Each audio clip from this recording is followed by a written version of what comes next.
मला एक फोन आला. आता मला जे डायरेक्ट फोन येतात ते माझ्याकडे जे पी आहेत आमचे संतोष गायकवाड, त्यांच्याशी ते बोलले. तर त्यांनी सांगितलं काय ते सांगा बोलतो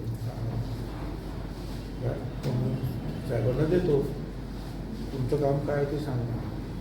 त्याने सांगितलं मी इन्कम टॅक्स ऑफिसमध्ये, बरोबर ना? हो, इन्कम टॅक्स ऑफिसमध्ये पैसे आहे आणि आम्हाला अशी बातमी आहे त्र्यंबकेश्वरला साहेबांचा एक मोठा फार्म आहे आणि त्याच्यामध्ये फार मोठ्या प्रमाणावर पैसा त्यांनी साठवून ठेवलेला आहे. तर आणि त्याच्यावर रेट पडणार आहे त्या फार्मवर. तर ती वाचवायची असेल मदत करू शकतो तुम्हाला. मग हे संतोष गायकवाडांना मी साहेबांशी बोलून घेतो. तर आणि म्हणजे असा फोन आहे. म्हटलं अरे त्र्यंबकेश्वरला कुठला आपला फार्म आला आहे? आपण त्या काय तो आपला तो बडा उदासीन आखाडा, तिथे आपण ते बाबाने बोलून त्या दिवशी मी गेलो होतो. काय आणि काय नाव त्याचे कार्यकर्त्यांचं आपलं ते कैलास घुले यांनी तर बघितलं असेल. त्यांना तो मला वाटलं असेल काय वाटलं तर त्यांचं ते हे आहे. बरं त्याच्यानंतरच ते फोन त्याची सुरू झाली असं दिसतंय मला. काय आपलं काय तिथे फार्मच नाही आहे, तो फक्त काय आणि त्याच्या 10-12 वेळा झडत्या झाल्या सगळं आणि एकही केस आपल्यावर नाही आहे. ही काहीतरी गडबड आहे. मी सांगितलं तू त्याच्याशी बोलत राहा. परत याला फोन येत राहिले. मग आम्ही ज्या CPला कमिशनर ऑफ पोलीस नाशिकला सांगितलं की हे असं सारखे फोन येत आहे आणि तुम्हाला मी सांगतो की मला तुम्ही पैसे द्या म्हणजे मी तुमची केस मिटवून टाकतो आणि मग रेट पण पडणार नाही, काही पडणार नाही तुमच्यावर, मला पैसे लागतील. मग ते म्हणाले ठीक आहे.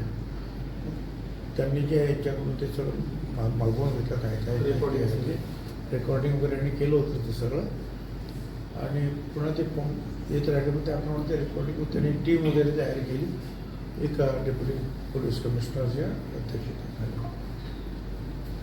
आणि 1 कोटी रुपये त्याने मागितले.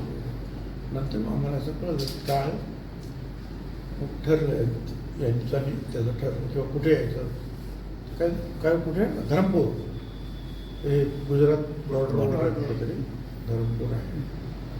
मग या लोकांनी एक मोठी टीम तयार केली.